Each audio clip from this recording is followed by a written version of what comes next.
siswa kita yang hanya bisa menjawab soal yang mudah.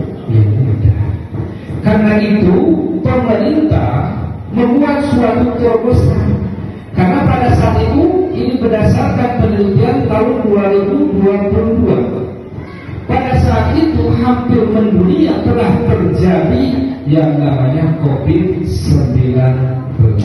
Itu pasti dia sudah mengenal yang namanya Al-Quran ini, yang namanya Al-Quran ini, gitu ya.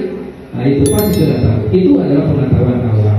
Kemudian dan selanjutnya, kemudian latar belakang. Nah, latar belakang dan pengalaman Bapak Ibu sebutkan pasti berasal dari keluarga muslim, betul tidak?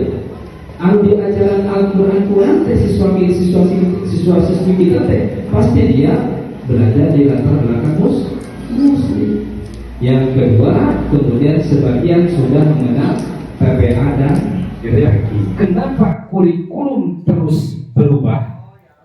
Jawabannya adalah kurikulum itu sifatnya dinamis, selalu mengikuti ya, program bukan pasti, apa bisa ya, yang disampaikan oleh bisa melakukan suatu penelitian.